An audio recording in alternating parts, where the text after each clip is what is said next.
మన రక్షకుడునైన యేసుక్రీస్తు వారి నామమున అందరికీ వందనాలండి. ఈనాటి ధ్యానాంశముల పరిశుద్ధ గ్రంథం నుండి పరమగీతము 1వ అధ్యాయం 14వ వచనం ధ్యానం చేద్దాం. నాకు నా ప్రియుడు ఎనిగది ద్రాక్షవనములోని కర్పూరపు పువ్వులతో సమానుడు. ప్రభువునందు నాకు అత్యంత ప్రియమైన వాళ్ళైన పరమగీతము శ్రేష్టమైన గ్రంథం. పరమగీతము అత్యద్భుతమైనటువంటి వ్యాకరణము కలిగిన గ్రంథం, అత్యద్భుతమైన రచనా శైలి కలిగిన గ్రంథం. పరమగీత గ్రంథం ప్రత్యేకమైనటువంటి అలంకారాలతో వ్రాయబడిన గ్రంథం. భక్తుడైనటువంటి సొలొమోను ఈ లోకంలో తనకంటే గొప్పవారెవరు లేరు అని పిలువబడిన సొలొమోను భక్తుడు తన ప్రేమోన్మాదములో 1000 మంది ఇంచుమించు స్త్రీలతో పరిచయము లేదు, సహవాసము సహనము ఆ సహవాసము కలిగినటువంటి వ్యక్తిగా 700 మంది భార్యలు 300 మంది పత్నులు కలిగిన వ్యక్తిగా ఎన్నో అనుభవాల్లో నుండి తాను ఈ విషయాన్ని వ్రాస్తూ ఒక్క వ్యక్తిని మాత్రమే ప్రేమిస్తూ ఆ వ్యక్తి పేరు షోలోమ్నతి అని అక్షరార్థంగా కాదు కానీ ఆత్మ సంబంధమైన విషయాలుగా ప్రార్థనాపూర్వకంగా ఈ గ్రంథాన్ని ధ్యానం చేసినప్పుడే దేవుని యొక్క హృదయంలోని ఆలోచనలను మనం తెలుసుకోగలుగుతాం. ఆ క్రమంలో ఈ 14వ వచనం మనం ధ్యానం చేస్తున్నాం. కొన్ని వచనాలు ప్రత్యేకమైనవిగా బైబిల్ గ్రంథంలో మనకు పరిచయం అవుతున్నాయి. ఒక వచనం 4 సువార్తల సారాంశాన్ని తెలియపరిస్తే, మరి ఒక వచనం యేసు ప్రభు యొక్క సేవా జీవితం అంతటినీ కూడా ఒకే ఒక వచనం పరిచయం చేస్తుంది. ఆ క్రమంలో యేసు ప్రభు యొక్క శిలువ యజ్ఞాన్ని గురించి తెలియపరచబడినటువంటి వచనం పరమగీతము 1వ అధ్యాయం 14వ వచనంలోని వచనం. ఈ వచనంలో నాకు నా ప్రియుడు అనేటువంటి అంశము ఒక భాగం అయితే, ఎలాగూ నాకు నా ప్రియుడయ్యాడు అంటే 4 అనుభవాలను వధువు సంఘం, సార్వత్రిక సంఘం లేకుంటే భక్తుడైన ఒక వ్యక్తి ఇలాగ తెలియజేస్తున్నాడు. ఏమిటి ఆ 4 అనుభవాలు? నాకు నా ప్రియుడు ఏంగది, రెండవది ద్రాక్షవనము, మూడవది కర్పూరపు, 4వది పువ్వులతో సమానుడు అని 4 అనుభవాలను పరిచయం చేస్తున్నాడు లేఖన క్రీస్తు. ఆ క్రమంలో యేసు ప్రభు వారి యొక్క శిలువ శ్రమల గురించి మనం ధ్యానం చేస్తున్నాము. ఆ అనుభవాలు ఈ వచన భాగంలో ఉన్నాయని నేను మీకు పరిచయం చేశాను. యేసు ప్రభు వారి శిలువ శ్రమలు ఎన్ని విధాలు చెప్పాను? 3 విధాలు. 1 ఆత్మ సంబంధమైన శ్రమలు, 2 మానసికమైనటువంటి శ్రమలు, 3 శరీర సంబంధమైన శ్రమలు. ఆత్మ సంబంధమైన శ్రమల గురించి మత్తయి సువార్త 4వ అధ్యాయం, లూకా సువార్త 4వ అధ్యాయంలో ఉపవాసం ఉన్నప్పుడు యేసు అపవాదితో పోరాడిన సన్నివేశాలను మనం జ్ఞాపకం చేసుకోవచ్చు.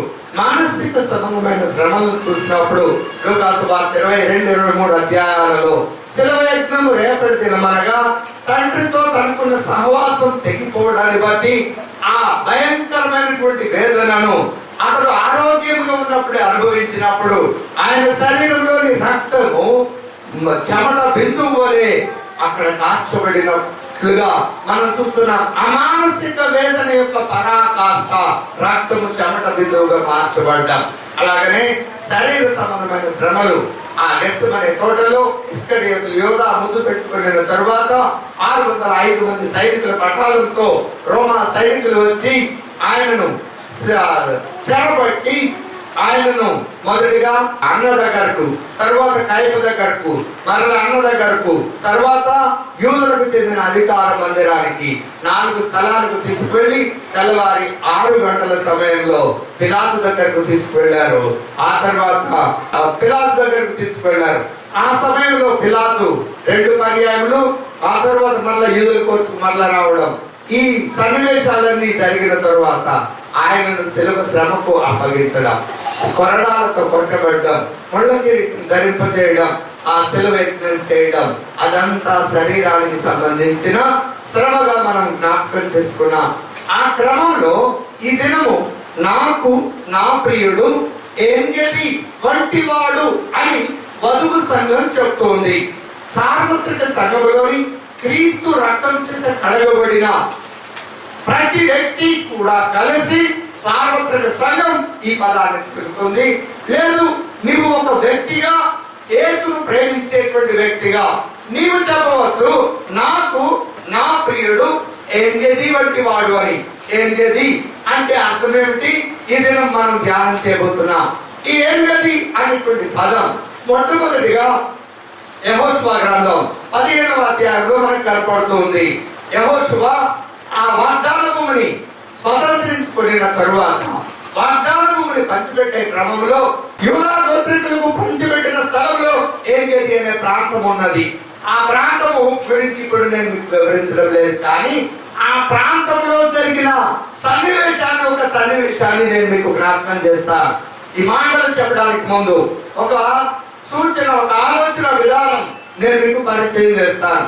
బైబిల్ గ్రంథంలో అది వ్యక్తులకు పెట్టిన పేర్లు అయినా, ప్రాంతాలకు దేశాలకు పెట్టినటువంటి పేర్లైనా అక్కడ జరిగిన కార్యాలను వివరిస్తాయి, ఆ వ్యక్తుల యొక్క స్వభావాలను తెలియజేస్తాయి.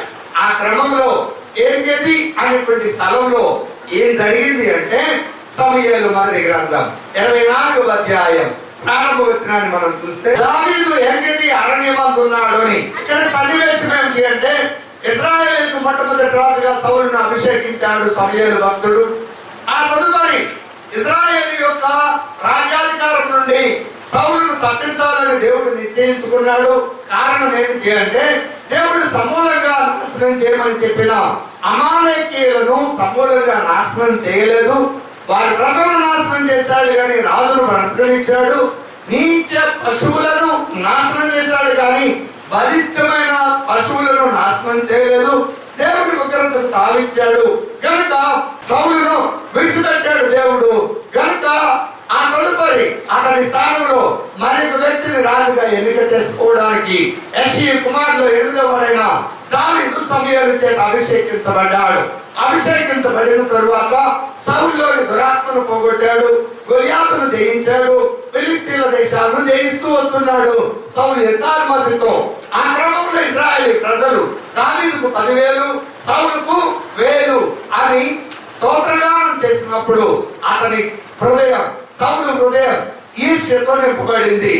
యోనాతాను ప్రేమించిన వ్యక్తిగా ఉన్న దావీదును, యోనాతాను తండ్రి అయిన సౌలు దావీదును ద్వేషించాడు, చంపాలని ప్రయత్నం చేశాడు 3 పర్యాయాలు. ఆ క్రమంలో దావీదు పారిపోతున్నాడు. ఆయా ప్రాంతాలకు పారిపోతూ ఈ 24వ అధ్యాయానికి వచ్చేటప్పటికి ఏంగది అనేటువంటి ప్రాంతంలోకి వచ్చాడు. ఆ ప్రాంతంలో ఒక గుహలో దాక్కుని ఉన్నప్పుడు, దావీదు ఒక గుహలో దాక్కుని ఉన్నప్పుడు ఆ విషయం తెలిసి సౌలు తన సైన్యాన్ని తీసుకొని ఆ ప్రాంతాన్ని వెతకడానికి వచ్చాడు దావీదును చంపాలి అని. ఆ క్రమంలో ఈ సౌలు భక్తుడు, తర్వాత చదవండి అధ్యాయం, సౌలు ఈ దావీదు ఉన్నటువంటి గుహలోనికే శంఖానువర్తికి వెళ్ళినట్లుగా మనం చూస్తాం. అక్కడికి వెళ్ళినప్పుడు అక్కడ దావీదు సౌలు యొక్క వస్త్రపు చెంగును కత్తిరించినట్లుగా మనం చూస్తాం. ఈ సన్నివేశం దేనిని తెలియజేస్తుంది? ఒక రాజు యొక్క వస్త్రపును కత్తిరించడం అంటే అది చాలా నీచ కార్యం. దానిలో 3 అనుభవాలు ఉన్నాయి. ఈ అనుభవాలను చెప్పడానికి మునుపు ఇలాంటి సన్నివేశమే ఇంకొకటి జరుగుతుంది. సమూయేలు మొదటి గ్రంథం 15వ అధ్యాయంలో అమాలేకీయులను చంపకుండా తిరిగి వచ్చినటువంటి సౌలు బలులు అర్పిస్తాడు. కర్మేలు పర్వతం మీద జయ స్తంభాన్ని ప్రతిష్ఠించి సమూయేలు వస్తాడు ఆ కర్మేలు పర్వతం దగ్గరకు. ఏమైంది అని ఆలోచన చేస్తే అమాలేకీయులను జయించి సౌలు ఇదిగో ఈ ధ్వజస్తంభాన్ని ప్రతిష్ఠించి వెళ్ళిపోయాడు అని చెప్తారు. ఆ సౌలు ఉన్న దగ్గరకు సమూయేలు వెళ్ళినప్పుడు 13వ వచనం, రాగా యెహోవా వలన నీకు ఆశీర్వాదం కలుగును గాక, యెహోవా ఆజ్ఞను నేను నెరవేర్చితిననగా. ఆశీర్వదించవలసిన యాజకుడు ఆశీర్వదించలేదు, ఆశీర్వదించకూడని రాజు ఆశీర్వదించవలసిన యాజకుడిని ఆశీర్వదిస్తూ.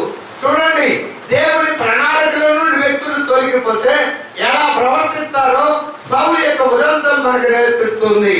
ఆ తదుపరి ఆ సన్నివేశాలలో కారణాలు చెప్తాడు. ఇదిగో నీవు దేవుడు చెప్పిన పనంతా చేశానంటున్నావు, వెనక వెనబడుతున్న గొర్రెలు ఎట్లా అర్పలేమిటి అంటే, నీ దేవుడికి బలి అర్పించడానికి నీ ప్రజలు ఈ బలిసిన వాటిని తీసుకొచ్చారు. అతడు రాజు నాయకత్వం వహించవలసిన వాడు, తాను చెప్పిందే అక్కడ జరగాలి. కానీ తన ప్రమేయం లేకుండానట తన ప్రజలు బలిసిన వాటిని తీసుకొచ్చారంట యెహోవా దేవునికి అర్పణ ఇవ్వడానికి. దేవుని ఉగ్రతను తావించింది. ఆ క్రమంలో దేవుని ఉగ్రతకు తావించిన సౌలుని గురించి సమూయేలు 22వ వచనం ఇలాగ చెప్తున్నాడు. తాను సెలవిచ్చిన ఆజ్ఞను ఒకడు గాయకునుట వలన యెహోవా సంతోషించున్నట్లు ఆయన సంతోషించున్నా ఆలోచించుము. బలులు అర్పించుట కంటే ఆజ్ఞను గాయకునుటయు పొటేళ్ల క్రొవ్వును అర్పించుట కంటే మాట వినుటయు శ్రేష్టము. దేవుని మాట వినడం శ్రేష్టము అని చెప్పిన తరువాత సౌలు భక్తుడు సౌలు రాజు గారు పశ్చాత్తాపపడి, మాస్టర్ గారు నువ్వు కూడా రా, మనం కలిసి ప్రార్థన చేద్దాం, నా కొరకు ప్రార్థన చేద్దాం అని చెప్పి పిలిస్తే, నేను రాను, దేవుడు నాతో చెప్పాడు, నేను నీతో రాను అని వెనక్కి తిరిగాడు. వెనక్కి తిరిగినప్పుడు 26వ వచనం చూడండి. అందుకు సమూయేలు, నీతో కూడా నేను తిరిగి రాను, నీవు యెహోవా ఆజ్ఞను విసర్జించితివి గనుక ఇశ్రాయేలీయుల మీద రాజుగా ఉండకుండా యెహోవా నిన్ను విసర్జించనని చెప్పి. ఆ పదాలు చూడండి ఎంత కఠినంగా ఉన్నాయో. తోసివేశాడు, నెట్టివేశాడు, వెలగొట్టాడు కాదు, విసర్జించాడు అంట. వెనక్కి తిరిగి కూడా చూడడానికి ఇష్టపడ్డ పరిస్థితి. అంటే సౌలు పశ్చాత్తాపపడినా దేవుడు కనికరించడానికి ఇష్టపడని పరిస్థితి. విసర్జించనని చెప్పి వెళ్ళిపోవలేనని సమూయేలు పాస్టర్ గారు తిరుగగా సౌలు అతని కుంపటి చెంగు పట్టుకొని నందున అది తిరిగాడు. ఈ మాట తిరిగి ధ్యానం చేయండి. మాస్టర్ గారు వస్త్రాన్ని పట్టుకున్నప్పుడు రాజుగారు ఆ వస్త్రం చిరిగిందట. ఏమిటి ఈ వస్త్రం తిరగడం అనేటువంటి విషయం మనకి ఏం తెలియజేస్తుంది అంటే, యేసు ప్రభు జీవితంలో ఏంగెది అనే స్థలంలో సౌలు విషయంలో దావీదు చేసిన విషయాన్ని పరిశీలిస్తే మనకు అర్థమవుతుంది. నేను చెప్పాను కదా, ఈ వస్త్రము చిరిగిపోవడం లేదు, వస్త్రమును కోసి తస్కరించడం అనేటువంటిది అది ఒక నీచమైన కార్యం. అనగా వస్త్రము ఒక వ్యక్తి నుండి మరొక వ్యక్తి తీసుకున్నారు అంటే వస్త్రము క్రియలకు సాదృశ్యం. వారు చేస్తున్న క్రియలను మీరు తీసుకున్నారు అని అది దేవుని చిత్త ప్రకారమే. ఇక్కడ దేవుని చిత్తానికి వ్యతిరేకంగా పనిచేసినప్పుడు దేవుని కోపం సౌలు మీద మరింత అధికమైంది. అంటే అతని క్రియలు పనికి రానివిగా అయిపోయినాయి. వస్త్రం చిరిగిపోవడం అంటే ఉపయోగం లేనివిగా అయిపోయినాయి. ఒకప్పుడు ప్రత్యేకించబడిన వ్యక్తే, ఒకప్పుడు పరిశుద్ధపరచబడిన వ్యక్తే, ఒకప్పుడు ప్రవచనాలు చెప్పిన వ్యక్తే సౌలు అభిషేకించబడిన తరువాత. కానీ దేవుని ఆజ్ఞను ధిక్కరించడం ద్వారా, దేవుని చిత్తాన్ని నెరవేర్చకపోవడం ద్వారా దేవుని ఉగ్రతకు పాత్రుడయ్యాడు సౌలు. దేవుడు విసర్జించాడు. ఆ రెండవ ఘట్టం ఏం జరిగింది? సౌలు ఆ గుహలో ఉన్నప్పుడు అతని వస్త్రాన్ని కల్పించిన తర్వాత దావీదు ఎక్కడైనా పర్వతం మీదకి వెళ్ళి, సౌలా రాజా నువ్వెందుకయ్యా నన్ను వెంబడిస్తావు? నేను చచ్చిన కుక్క వంటి వాడు, మిన్నల్ని వంటి వాడు, నన్నెందుకయ్యా? కానీ ఇదిగో నీ వస్త్రాన్ని నేను తీసుకున్నాను. అంటే ఈ మాటలకు అర్థం ఏమిటి? నువ్వు చేయవలసిన రాజ్యాధికారాన్ని నాకు దేవుడు అప్పగిస్తున్నాడని దీనిలో అర్థం. ఆ మాటలు పలకలేదు కానీ ఆ వస్త్రాన్ని చూపించి నీ ప్రాణము తీయడానికి నాకు అవకాశం వచ్చింది, కానీ నేను తీయలేదు. ఎందుకు తీయలేదు అంటే నీవు యెహోవా చేత అభిషేకము పొందినవాడు, నీవు యెహోవా చేత అభిషేకం పొందినవాడు, కానీ నేను బలి చేయలేదు. రాజ్యాధికారం మారిన సందర్భంలో ఈ వస్త్రము మారినట్లుగా పాత నిబంధన గ్రంథం తెలియజేస్తుంది. తర్వాత యేసు ప్రభు దగ్గరకు వద్దాం. యేసు ప్రభు గెత్సేమనే తోటలో ఆయన ప్రార్థన చేస్తున్నప్పుడు సైనికులు వచ్చి తీసుకువెళ్లారని చెప్పాను కదా. ఇస్కరియోతు యూదా ముద్దు పెట్టుకున్నప్పుడు యేసు ప్రభు వస్త్రధారణ ఎలా ఉంది? ఆయన 5 పీస్ డ్రెస్ వేసుకుని ఉన్నారు. 5 విభాగాలకు చెందిన డ్రెస్. 1 తలపాగా, 2 నిలువుట, ప్యాంటు, 4 నడుము కట్టుకునే దట్టి, 5 ఇన్నర్ వేర్స్. ఈ 5 రకాలైనటువంటి దుస్తులు కలిగినటువంటి యేసును వారు తీసుకెళ్లారు. యేసును అక్కడికి తీసుకెళ్లిన తర్వాత 3 మత సమానమైన కోర్టులు తిరిగి 4వదిగా రాజకీయపరమైన కోర్టుకు అప్పగించేటప్పుడు ఆ పిలాతు దగ్గరికి తీసుకెళ్లేటప్పుడు ఈ వస్త్రాలు తీసేసి ఊదా రంగు వస్త్రాన్ని ఎర్రని వస్త్రానికి ధరింపజేసి తీసుకెళ్లారు. ఎందుకు అని అంటే అప్పటి వరకు దేవదూషణ చేశాడు అని, దేవుని కుమారుడు అని చెప్పుకున్నాడు అని ఆయన మీద నేరారోపణ చేసిన యూదులు పిలాతు దగ్గరికి వెళితే ఈ మత సంబంధమైన విషయాలు చెప్తే వాళ్ళు తీర్పు తెరవరు, యేసుకు మరణ శిక్ష వేరు గనుక ఈ ఊదా రంగు వస్త్రాన్ని వేస్తే కైసరు మనకు రాజై ఉండగా ఇతడు నేను రాజు అని చెప్పుకుంటున్నాడు. ఇదిగో సాక్ష్యంగా ఊదా రంగు వస్త్రం. అక్కడికి వెళ్ళిన తర్వాత అడిగాడు పిలాతు, ఏమని? యూదులకు రాజువా అని అడిగాడు. యేసేమన్నాడు? నీవు అన్నట్టే అన్నాడు. ఎప్పటి నుండి ఉంది ఆ ప్రశ్న? పిలాతు అడగడం ప్రారంభం కాదు. 3 హేరోదులు ఉన్నారు. హేరోదు, మహా హేరోదు, హేరోదు అంతిపా. అక్కడి నుండి 4 మంది అడిగారు మహా హేరోదు దగ్గరకు. ఏమని అడిగారు? యూదులకు రాజుగా పుట్టినవాడు ఎక్కడని. అవునా?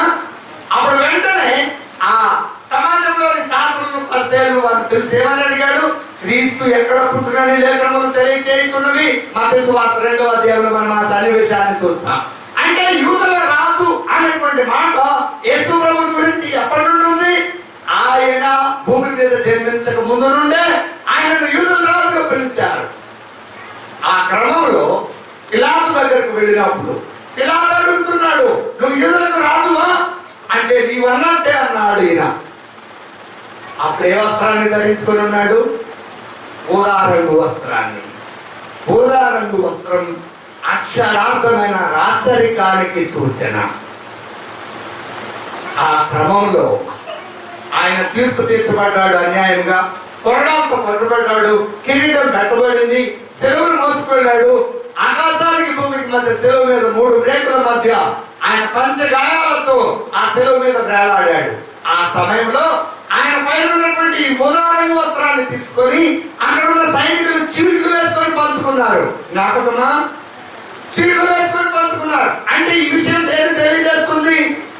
రోమా చట్టం తెలియజేసే విషయం ఏమిటంటే సిలువ వేయబడిన వ్యక్తి యొక్క వస్త్రాలను వీళ్ళు పంచుకునే అధికారం వీళ్ళకి ఇవ్వబడింది. అంటే అతను చాప్టర్ ముగించబడుతుంది, అతని జీవితం ముగించబడుతుంది. దానికి సూచనగా అతని వస్త్రాలు వీళ్ళు తీసుకోవడం ఆనాడు రోమా చట్టంలో వ్రాయబడినటువంటి విధానాలు. ఆ క్రమంలో అక్షరార్థమైన ఈ ఊదా రంగు వస్త్రాన్ని తీసుకొని చీట్లు వేసుకొని వాళ్ళు తీసుకున్నారు. కానీ ప్రకటన గ్రంథం 7వ అధ్యాయం చెబుతుంది సమస్తము క్రీస్తు రాజ్యమాయను అని వ్రాయబడి ఉంటుంది. అంటే అప్పటి వరకు భూమి మీద ఉన్నటువంటి ధర్మశాస్త్ర సంబంధమైన రాజ్యము ఏదైతే ఉందో ఆ రాజ్యము ముగించబడి క్రీస్తు రాజ్యము, దేవుని రాజ్యము లేదు పరలోక రాజ్యం యొక్క పరిచర్య ఆనాటి నుండి ప్రారంభమైంది. యేసు ప్రభు శిష్యులు ఆయనతో ఉన్నప్పుడు రూపాంతర పర్వత అనుభవంలోను ఆ తదుపరి ఘట్టాల్లోను ఈ శిష్యులు నాతో పాటు దేవుని రాజ్యం వచ్చే వరకు ఉంటే నీకేమన్నా అభ్యంతరమా అని అడిగాడు. ఆ రోజు వాళ్ళకి అర్థం కాలేదు దేవుని రాజ్యం అంటే ఏమిటో, అది ఎప్పుడు వస్తుందో. అంటే దేవుని రాజ్యం అంటే ఎప్పుడో కొన్ని 100,000 సంవత్సరాల తర్వాత వస్తుంది, అప్పటి వరకు వీళ్ళు బ్రతుకుంటారంటే వీళ్ళు చచ్చిపోరా అని అనుకున్నారు. ఈనాడు కూడా క్రైస్తవులను పిలువబడుతున్న వారికి కూడా చాలా మందికి అర్థం కాలేదు దేవుని రాజ్యం వచ్చిందని. కానీ ఎప్పుడైతే ఆయన వస్త్రము మారిందో, ఆ ఊదా రంగు వస్త్రం మారిందో, దేవాలయపు తెరపై నుండి క్రిందకు చిరిగిందో, ఆ సమయం నుండి క్రీస్తు రాజ్యము లేదు దేవుని రాజ్యము భూమి మీద ప్రారంభమైంది. ఆయన పునరుత్థానుడైన సమయం నుండి కృప ప్రత్యక్షమైంది, ప్రేమ ప్రత్యక్షమైంది. ఆయన భూమి మీద తన సంఘాన్ని కంటే విధానం మారిపోయింది. పాత నిబంధనకు క్రొత్త నిబంధనకు వ్యత్యాసం అక్కడ నుండి ప్రారంభమైంది. అంటే ఇక్కడ ఏం జరుగుతుంది? ఎవరైతే క్రీస్తునందు విశ్వాసం ఉంచి నేను పాపిని అని గ్రహించి పరిశుద్ధుడైన వ్యక్తి నా పాపముల కొరకు మరణించి తిరిగి లేచాడు, ఆయన నా పాపాలను పరిహరిస్తారు, నేను పరిశుద్ధంగా బ్రతికిన తరువాత ఆయనను పరలోకానికి తీసుకువెళ్తారు అని విశ్వసించి ఆయనతో నిబంధన చేసుకొని సాక్ష్యం తీసుకొని ఆ ప్రమాణం చేస్తున్నారో, నీళ్ళలో బాప్తిస్మం తీసుకుంటున్నారో, వారేమవుతున్నారు? యోహాను సువార్త 1:12 ప్రకారం దేవుని కుమారులని పిలువబడుతున్నారు. రోమీయులకు రాసిన పత్రిక 8:14 ప్రకారం ఏం జరుగుతున్నారు? ఏం జరుగుతుంది అక్కడ? దేవుని ఆత్మ వారిలోకి వచ్చి ఆత్మ చేత వారు నడిపించబడుతున్నారు. వారు దేవుని కుమారుడు అయి ఉంటున్నారు. ఎవరైతే దేవుని కుమారులు అయ్యారో వారు దేవుని రాజ్యంలో పౌరులు. దేవునికి స్తోత్రం చేద్దామా? ఇప్పుడు ఇక్కడ కూర్చున్న వాళ్ళు దేవుని రాజ్య పౌరులు ఉన్నారా? ఉన్నారు. దేవునికి స్తోత్రం. హల్లెలూయా. దేవుని రాజ్యం. ఈ రాజ్యానికి రాజు ఎవరు? క్రీస్తు దేవుడు.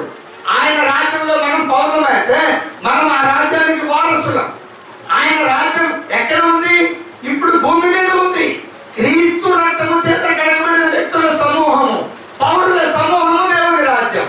ఇప్పుడు దేవుని రాజ్యంలో దేవుడే రాజుగా ఉండి పరిపాలిస్తే ఆ రాజ్యం ఎలాగుంటుంది? ఆ రాజ్యం ఎలాగుంటుంది? కొంతమంది రాజకీయ నాయకులు మనకు కొంత డబ్బు ఇచ్చి చాలా ఎక్కువ డబ్బు వాళ్ళు తీసుకుంటే వాళ్ళు చాలా మంచోళ్ళు అంటున్నాం. ఇది పేపర్లో చూసిన మన జ్ఞానం. అవునా? 108 అని లేకుంటే ఇలా కొన్ని మేలు చేసి 200 రూపాయలు పింఛనని, 500 రూపాయలు పింఛనని, రైతుల యొక్క రుణాలు మాఫీ చేశామని, డ్వాక్రా రుణాలు, ఏవో ప్రజలు కొంచెం మేలు చేసి వారు ఎక్కువ తీసుకున్నా అది మనం లక్ష్య పెడతాం. మనకు కలిగిన కొంచెం మేలు బట్టి అబ్బా ఆ పరిపాలకుడు ఎంత మంచోడు, ఎంత గొప్పోడు అంటున్నా. అవునా? మిగిలిన నీ అవసరతలు తీరకపోయినా వారు పొందిన దానికి నువ్వు పెనాల్టీ కడుతూ ఉన్నా పన్నుల రూపంలో, నీకు ఆ జ్ఞానం లేకపోయినా వాళ్ళు మంచోడు అని చెప్తున్నావు. ఎందుకు? నీకు కలిగిన కొంచెం మేలు బట్టి. కానీ దేవుని రాజ్యంలో దేవుడే రాజుగా అధికారిగా ఉంటే ఆయన పరిపాలనలో ప్రజలు ఎలా ఉండాలి? ఆయన తన ప్రజలకు ఏమేమి ఇస్తారు? ఆయన తన ప్రజలుగా కలిగిన వ్యక్తులకు ఏమేమి బోధిస్తారు? ఆ ప్రజలు ఎలా ఉండాలనుకుంటున్నారు? అలా ఉంటే దేవుని రాజ్యంలో సమాధానం లేని పరిస్థితులు ఉంటాయా? కొలవలు ఉంటాయా? గొడవలు ఉంటాయా? నష్టాలు ఉంటాయా? అపజయాలు ఉంటాయా? అలాంటివి లేని రాజ్యం భూమి మీద కట్టబడుతుంది. ఆ రాజ్యంలో ఉన్నాం మనం. మరి మన కొలవలు ఎందుకున్నాయి? మన కొరవలు ఎందుకున్నాయి అంటే మనం పౌరులు ఉన్నాం, కానీ ఆయన అధికారానికి సంపూర్ణమైన విధేయత మనం చూపించకపోవడం ద్వారా ఆయన గురించి సకల ఆశీర్వాదాలు మనం పొందుకోలేకపోతున్నాం కదా. మీరు భూమి మీద దేనిని బంధిస్తారో దాన్ని నేను బంధిస్తాను, దేన్ని విడుదల చేస్తాను, పరలోకంలో పాతాళంలో నేను దాన్ని విడుదల చేస్తాను అన్న వాగ్దానం ఎవరి కోసం? దేవుని రాజ్యంలో పౌరుల కోసం. కానీ దయ్యం పడినోడు కానొస్తే ఎంత దూరం పారిపోతున్నావు నువ్వు? రోగం వచ్చిన వాళ్ళకి ప్రార్థన చేస్తే, నూనె రాసి నువ్వు ప్రార్థన చేస్తే విశ్వాస సహితమైన ప్రార్థన ఆ రోగిని స్వస్థపరుస్తుంది, ఆ వ్యక్తి యొక్క పాపాలు క్షమిస్తుంది అని బైబిల్ గ్రంథం చెబుతూ ఉంటే ఎంతమంది కొరకు అతి విశ్వాసంతో నువ్వు నూనె రాసి ప్రార్థన చేస్తున్నావు?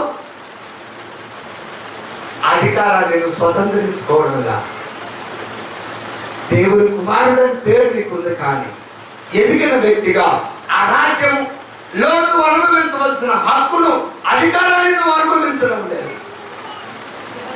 దేవుని వాక్యం చెప్తుంది, నాకు నా ప్రియుడు ఎంగది అంటే అంతకుముందు ధర్మశాస్త్రం అధికారం ఉంది.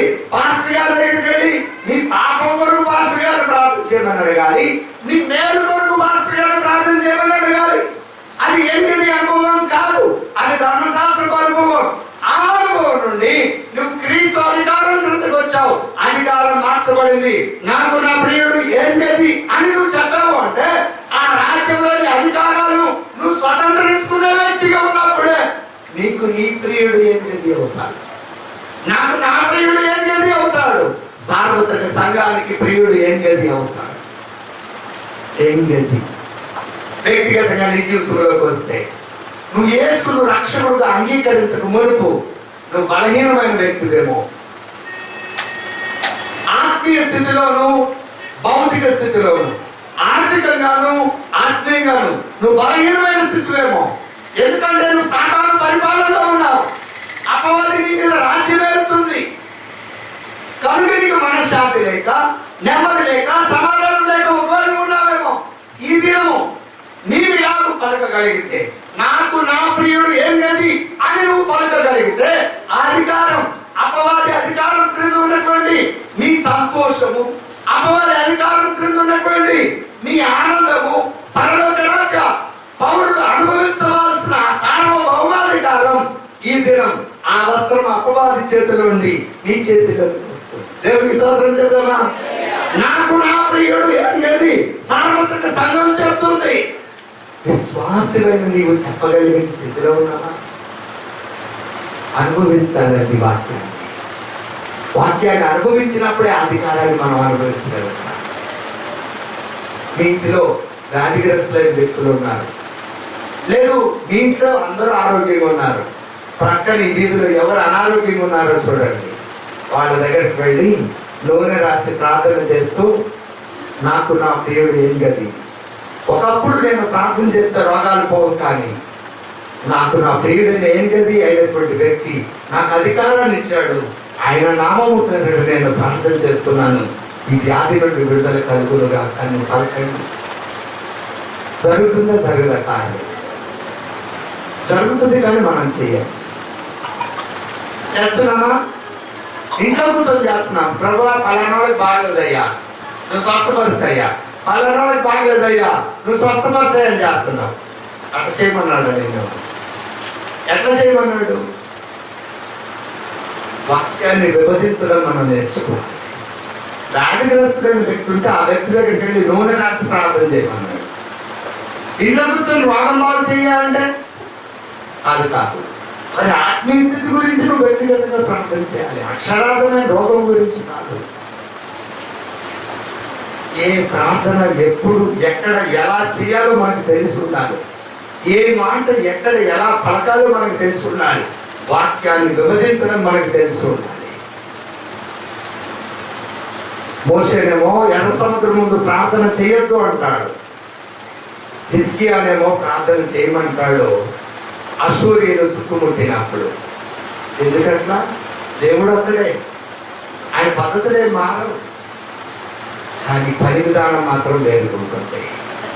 అది నువ్వు గుర్తుపట్టాలి, అది నువ్వు గుర్తుపట్టాలి. అయితే ఏ వ్యక్తి వ్యాధిగ్రస్తుడై ఉన్నారో అక్కడికి వెళ్ళి నూనె రాసి ప్రార్థన చేయడానికి ముందు నిన్ను నువ్వు సిద్ధపరచుకో. ప్రభువా నీ నామము పేరుట వెళుతున్నా, అక్కడ అతనికి స్వస్థత కలిగితే నీ నామానికి మహిమయ్యా. నేను మట్టి మనిషిని, నిన్ను తగ్గించుకొని సమర్పించుకొని ప్రభువుకి అప్పగించుకొని వెళ్ళు. ఆయన అధికారం నీ ద్వారా అక్కడ వెల్లడి అవుతుందండి. వచ్చిన తర్వాత ప్రభువును స్తుతించు. ప్రభువా నీ నామం పేరుట నేను ప్రార్థన చేశా, ఆ వ్యాధి నుండి ఆ వ్యక్తిని విడిపించినందుకు నీకు వందనాలు, నీకు స్తోత్రమయ్యా. ప్రభువును స్తుతించు. దైవ కార్యం నీ ద్వారా జరుగుతుందండి. నాకు నా ప్రియుడు ఏం గది అని నువ్వు చెప్పినప్పుడు ఆ అధికార మార్పిడి, చేతకాని స్థితిలో ఉన్న నీ ఆత్మీయ జీవితం, బలహీనమైన స్థితిలో ఉన్న నీ ఆత్మీయ జీవితం, బలమైన అధికారం కలిగిన వ్యక్తిత్వం కలిగిన ఆత్మీయ జీవితాన్ని నువ్వు కలిగి ఉంటావు. అధికారం మార్చబడుతుంది నీ ప్రియుడు వల్ల. ప్రభు మనకి నేర్పించే పాఠం. విస్తరించి మాట్లాడుకుంటే అనేక విషయాలు మాట్లాడుకోవచ్చు. నేను నీకు ఒక లైన్ పాస్ చేంజ్ చేశాను. అదేంటి అంటే సార్వత్రిక సంఘం చెప్తుంది, నాకు నా ప్రియుడు ఏంటది అంటే, ఇంతకు ముందు నా జీవితం వ్యర్థమైంది, బలహీనమైంది, చేతకాంది, పాపపు ఇష్టమైంది, దేవుని చిత్తానికి వ్యతిరేకమైంది. అయితే ఆ మురికి వస్త్రాన్ని తీసివేసి ఆ నూతన వస్త్రాన్ని ఆయన నాకు ఇచ్చారు. ఆ నూతన వస్త్రాన్ని నేను ధరించుకోవడం ద్వారా, ఆ రక్షణ వస్త్రం, తుది వస్త్రం, ఆయన నీతి వస్త్రాన్ని నేను ధరించుకోవడం ద్వారా ఆయన నామం పేరుట చేసే నేను చేసే కార్యాలు ఆయన అధికారంతో నిండి ఉన్నాయి. ఆయన రాజ్యంలో నేను పనిచేసే వ్యక్తిగా నన్ను మారుస్తున్నాయి, మలుస్తున్నాయి. ఆయన రాజ్యానికి నేను ఒక స్తంభంగా. దేవునికి స్తోత్రం చెప్పగలవా? చెప్పగలవా? నాకు నా ప్రియుడు ఎంగేది. ఆ అనుభవమే సార్వత్రిక సంఘం పలుకుతుంది. క్రీస్తుకు పూర్వం 940-50 సంవత్సరాల క్రితం ప్రవచనాత్మకంగా పలుకుబడిన ఈ ప్రవచనం యొక్క నెరవేర్పు 2000 సంవత్సరాల నుండి కొనసాగుతుంది. ఈ దినం అనుభవిస్తే నీ జీవితంలో కూడా నువ్వు పడగలుగుతావు. నాకు నా ప్రియుడు ఎందుకని నువ్వు పారిపోయి గుహల్లో ఉండవచ్చు, దానిలాగా వెంటబడే సౌలు వెంటబడవచ్చు, నిన్ను అవమానపరిచేవారు అవమానపరచవచ్చు, కానీ ఇవ్వబడిన అభిషేకం, ఇవ్వబడిన అధికారం నీ నుండి పోవు. ఒక దినాన అవి ప్రస్ఫుటంగా అనేక మందికి ప్రచురం చేయబడతాయి. అతి కృప దేవుడు మనకందరికీ దయచేయునుగాక. ఆమేన్. దేవుడి మాటలు మన వెనుకలో దీవించి ఆశీర్వదించునుగాక. ఆమేన్.